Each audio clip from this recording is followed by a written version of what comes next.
J'entends les gens dire que Gbagbo est malade. Gbagbo est malade. Gbagbo est malade. Moi, je vois ça sur le net. Je vois ça, ça tourne dans WhatsApp.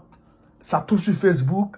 Et des cyberactivistes prennent ça pour parler. Je vois ça, ça vient de façon récurrente dans mes commentaires. Gbagbo est malade. Il faut te prononcer sur l'état de santé de Gbagbo. Gbagbo est couché en réanimation. Gbagbo est presque mort. Donc, j'ai reçu trop d'appels. Comme moi, je sais que si Gbagbo est malade, moi, on va m'informer. Et je sais que si Gbagbo est malade, il y aura un communiqué. Son docteur va se présenter, va se prononcer. Il y aura en tout cas un communiqué pour essayer d'informer nos militants avant que d'autres personnes malveillantes le fassent à notre place. Camarade d'Afrique, j'ai pris mon téléphone et j'ai appelé.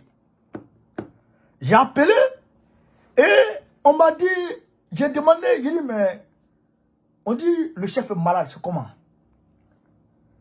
Alors quand j'ai dit ça, eh bien mon réseau m'a dit que de là où toi et moi on parle là, le chef est en train de mettre son foutu à un sauce graine. Frère, ça c'était aujourd'hui vers 22h. 22h de France, c'est 20h en Côte d'Ivoire. Le chef, il est en train de déguiser son foutu. Tellement qu'il est concentré sur son foutu. Et il pense même pas à autre chose. Parce que pas de bœuf qui est dedans là, ça l'intéresse. Pas de bœuf qui est dans sauce graine là, ça l'intéresse. Crabe qui est dedans là. Il y a un petit côté dedans là-bas là. Il y a une petite chair là-bas. Le chef est en train de guetter ça. Il faut qu'il retire la petite chair qui est dans le crabe pour manger ça. Donc, le chef, lui, il est gamé. Donc, on me dit petit. Faut pas dire ça encore. Quelqu'un qui est couché à l'hôpital, le voici en train de mettre un foutu banane à une sauce graine.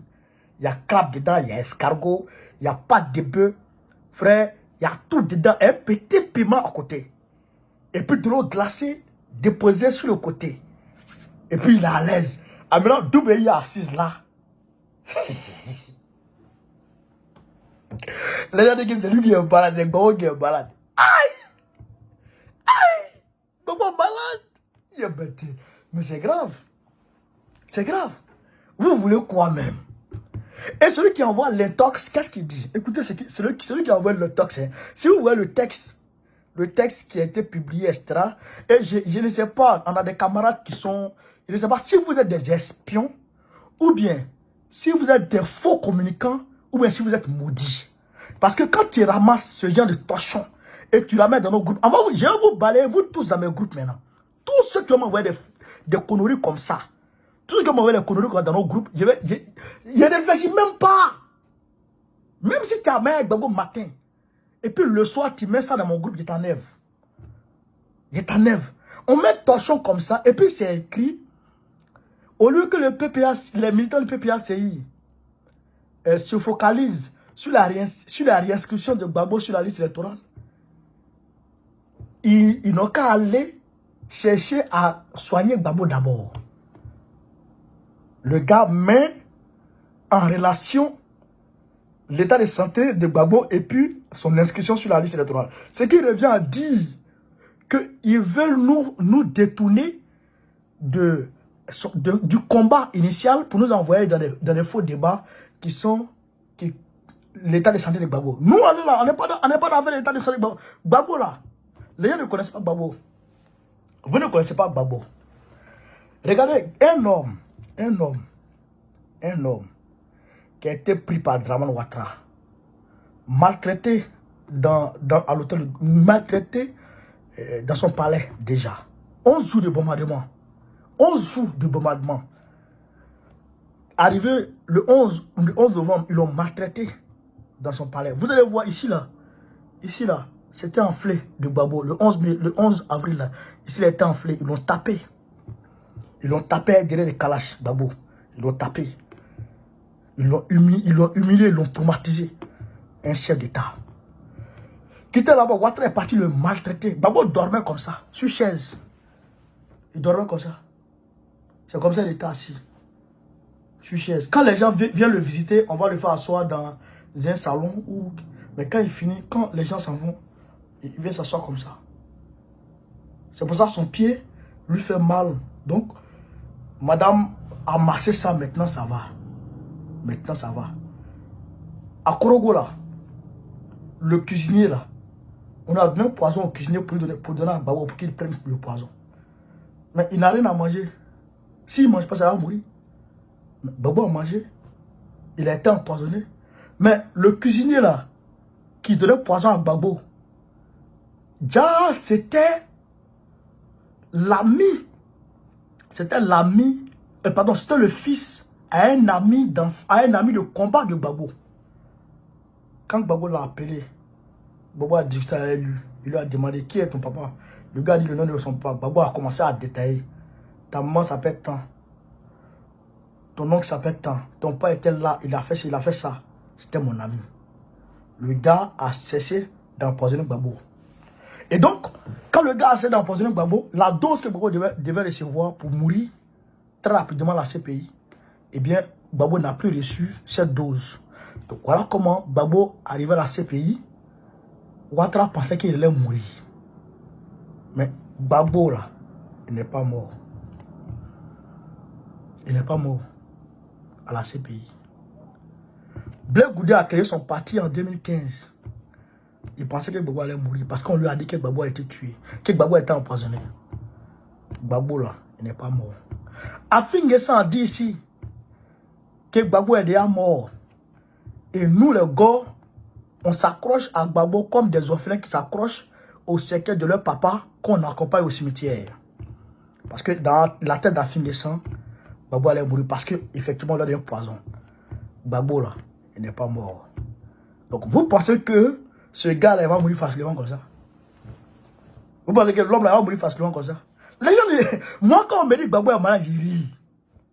C'est un homme, c'est un être humain, il est malade, il peut être malade. Moi, je suis malade. Moi, je suis là, je suis enrhumé. Moi, je suis malade. Tout le monde est malade. Mais Gbagbo là, sa mort là, c'est pas encore arrivé. Allez dire aux gens là, que Gbagbo là, la mort de Gbagbo là, le jour de la mort de Gbagbo là, c'est pas encore arrivé. Je n'ai pas dit qu'il ne va pas mourir, hein, tout le monde meurt. Mais Gbagbo là, le jour de sa mort n'est pas encore arrivé. Parce que Dieu a un plan pour lui. Dieu a assigné à Gbagbo un combat. Tant qu'il n'a pas fini sa mission, il ne mourra pas. Allez leur dire ça. Ceux qui prient Dieu pour la mort de Gbagbo là, allez leur dire que Gbagbo là, il a un plan. Dieu a un plan pour lui. Il a une mission à accomplir.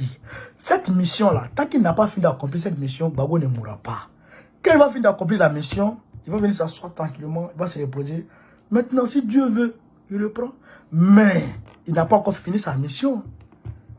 Parce qu'il doit reprendre son fauteuil présidentiel pour balayer les impuretés de la Côte d'Ivoire. Là, c'est que l'armée française, les Ouya-Ouya, il doit balayer tout ça, les Draman. Il doit les balayer tout ça. Assainir la Côte d'Ivoire, nettoyer la Côte d'Ivoire, et puis faire arrêter la Côte d'Ivoire, soigner la Côte d'Ivoire, faire arrêter la Côte d'Ivoire, faire marcher la Côte d'Ivoire avant de remettre la Côte d'Ivoire dans les mains des Ivoiriens. C'est ce qu'il va faire. Gbagbo, c'est son rôle qui est là. Donc, laissez-les s'embrouiller. Laissez-les s'embrouiller. Et j'entends les gens dire, comment on appelle ça? Gbagbo est radié. Vous avez vu Petit Gros, non? Michelin, vous avez vu Michelin aujourd'hui, non? Gbagbo est radié, la Coupe pénale internationale, comment on appelle ça? La CEI, la CEI a déjà radié Gbagbo, donc la CEI n'a rien la décision de la CEI n'a rien à voir avec la décision. Il radote le Petit Gros, c'est pas ce qu'il va dire. Nous on dit, Gbagbo là, il est président en 2020. Ça là, il n'y a même pas midi à 14 h. Mais ce que je vous dis, camarades de Côte d'Ivoire, peu d'Afrique, ce que je vous dis, que vous devez comprendre, écoutez-moi très bien. Gbagbo, les élections régionales, là, les élections municipales, là, allez voter nos camarades, allez voter allez voter nos candidats, faites gagner nos candidats. Quand vous allez faire gagner nos candidats, là, ça c'est déjà un grand pas pour le combat. Parce qu'on a besoin de moyens. Quand le maire là, quand il prend son budget là, nous là, on a besoin de moyens pour le combat. On a besoin de moyens. Donc, ça n'a même pas duré Draman là. On va se lever un jour seulement. C'est-à-dire qu'on prépare bien tout propre. On va se lever un jour seulement. Il va fuir lui seul. Il y a quelqu'un qui a coco dans sa gorge. Draman a coco dans sa gorge. Ici là. Il a coco ici. Toujours il vient à Paris. Pour venir se soigner. D'ailleurs, à partir de maintenant, quand on va apprendre Draman à faire, Draman est en visite, est parti à Paris pour un séjour là. On va aller l'accueillir. Le chef de l'État est à Paris pour un séjour. On va aller t'accueillir maintenant. Tu ne rentreras plus à Paris ici. On va aller t'accueillir chaque jour maintenant. Tu apprendras que c'est quand on te montrer. Vieux Kodougou. Camarade, pas la vidéo. Babo, allez là. Il a vu de mettre son photo. Moi aussi, j'aime mon photo. Chacun va mettre son photo. C'est pourquoi je suis en position de photo. Dès qu'on m'a dit que je suis en train de mettre photo à un sauce grédien, moi aussi, j'aime moi. Donc là, je suis en position. Il y a d'abord mon photo propre. Camarade peu d'Afrique et puis il y a corps. Puis, et puis, en tout cas, ça continue. Partagez au maximum la vidéo. Mettez partout à travers le monde. Gbagbo ou rien. Gbagbo ou rien. Gbagbo ou rien. Très prochainement, Gbagbo président de la République Côte d'Ivoire. 2025, Gbagbo président de la République Côte d'Ivoire. Gbagbo président de la République Côte d'Ivoire. 1.3. Dormez tranquille. Le président est très bien en santé. Le président se porte très bien. Voilà.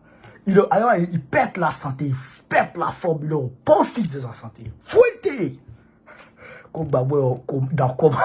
Faut dire dans le cimetière. On est ensemble, les gars.